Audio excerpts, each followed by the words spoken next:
มีตะริสอนนะครับนิโคตุนินิโคไอตุนัยบาวดงเรนปูเลนในปีกอลวานะบอลในอามุนฮีไซตุสโปรเมนตาเอลตาร์พาสปูเจนะหางคนฮีที่จริงเนี่ย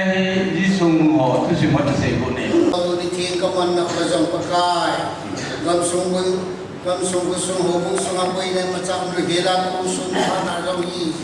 ประกายนั่นจะพูเดียเรมพู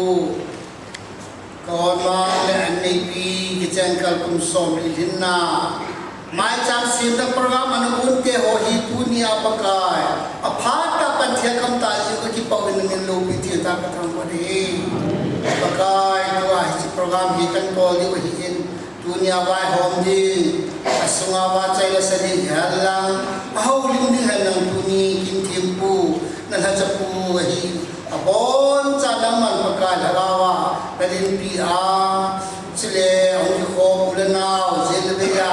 ong kal somalo se ong ta tunai pakai nang matang ba khom nakan nei ti na di usungahin saya lokin nang makan pilhi kapano ki hono kana ki wabsa na pan pingai la na chu e huing pu ka pakai Jesus na thumi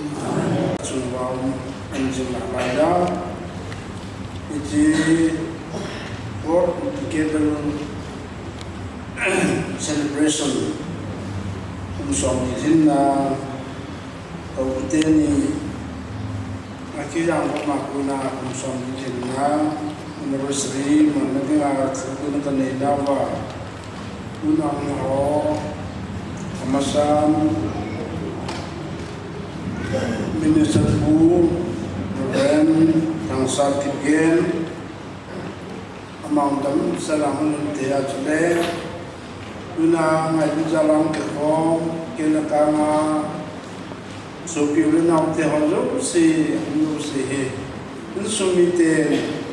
ngai na kan kuna wa na ni don punau pachina kamu ba na men kamu thijibin ka ki pawin yesu na bon chamin yesu ni dinna ka banje tibe dunia ko e mulu kita tiang kana ga ko momen ay na patendalin tabang ni ko hi ลงสินในเป็นหงจาริบินประเทศทางไว้ตบังนี่กูที่กวนขันนี้สุบุยที่อยู่ที่ตั้งยองยองแหละบุญหอตัวสมบูรณ์แบบเทียนสุขทางไว้ตัวนี้หงโยสินในทุกจานน้องไม่เห็นที่กระเฮ็ดตัวเด็กพร้อมนี้เหมือนหมอตังที่กวนจองแหละน้องยาวหน้าน้องปัญญาบาลอยใจที่ตรงนี้ที่ป่านเอาไปเห็นตัวนี้เป็นจุดดอกละที่ดังตั้งที่เสกเลยเป็นของเราโยเซ่กันอยู่nowก็เซ่ได้ตั้งที่เราเก็บไปดูนี้กันดูเลยกับว่ากินที่มันมีโลที่ตีเลยนิดอินซุมงนี่นั้นที่มันไม่สังเกตสิ่งนี้เก็บไปnilawin tayo mo sa papatiin ng banuhan lang. Ani na in kazana tunia Minister Ivan Pio, friend ng Sada Loy Nuhintin, Chule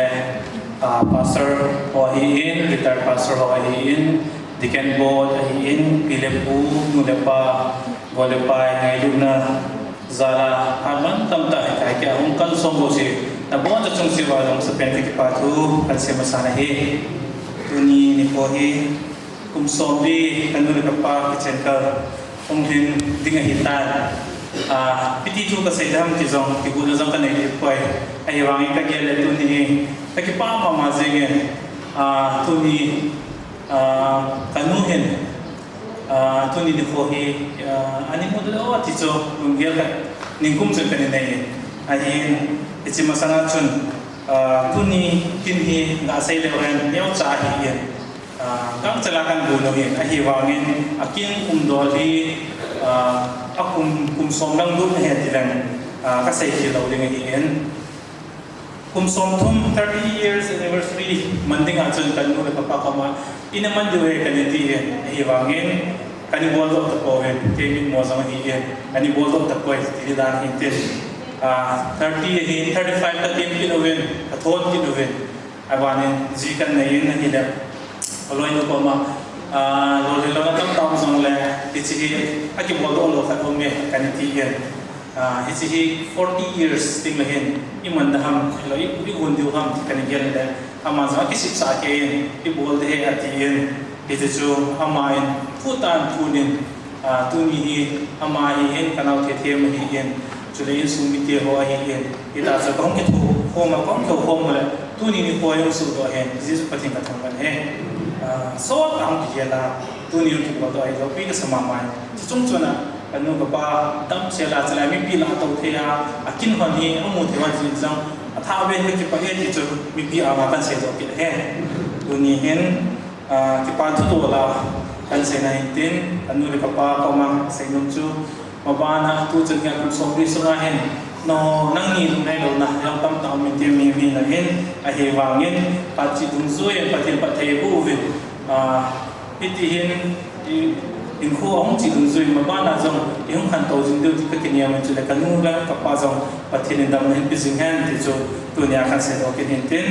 isi ka sai ka pan chun tu hin kanao cho chong in ke hon he jing na ding in memento kha yo chan kan se movie ichi hi hin sim do intin le kanau te adam ho om ho dung se te in chila ngam do bin lang ichi kan video ichi chu ke ma pa le ke ho pa chai na di he nau te om zo sia om ho dung se te ng do bo chi mi men to ki sip so he kumsomi kichen ka kumsomi na kanule ne ka pare pathin dam na pia tuni ni kho amo the han se in pathin ka thang ka in pathin ni pathin la bol han din dam so na ne lang abana jam kichen ka kum hom the ki tin pathin la bol han at ate amo te ni le at ba ni chi ngai lo chi pia ka hin memento he ka hin sin bin atate sa sang na te hi in senior te hi indian te hi atupa sonya mangolin kapalin min lo le chitin le uniem le kikim kahiwe 40 wedding anniversary of Reverend Onhomang Hokip le Iphan Hokip ami zalaya kasalut kachun lezo จุงประเทศสังกัดกลกุศลนี้1985 to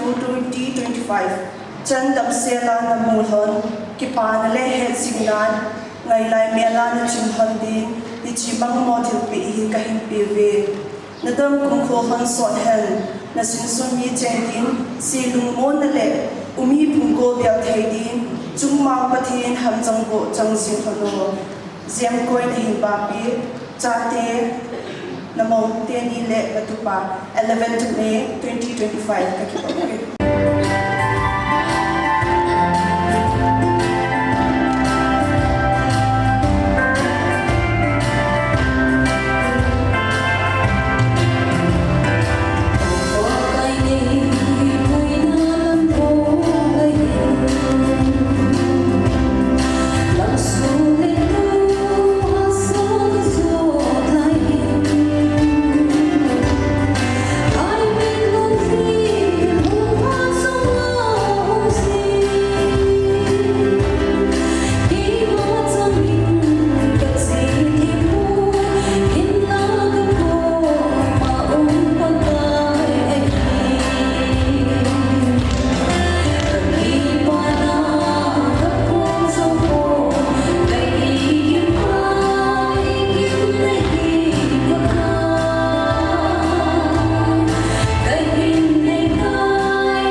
pensioner ho pha hi tam ta yang kai ko be jong de alo thailo min ka ki lo min tu nya ka to khom piu ke hon mai ho si hi ka to khom piu ama to khom pi pa chu ta lo ba kai hi jong le a to khom piu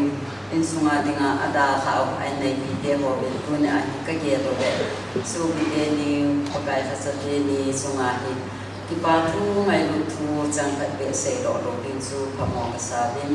til man tam ta ta le til lo pi da su ka pi yo ko bi jong le pakai Yesu Krista ngai lu na pa bo ma aliang ka ma tinga kal sung phong na tong phong ni me za sung tu ni hin ki ho se yin jong ka ki pa pi bin ka ngai lu vi ya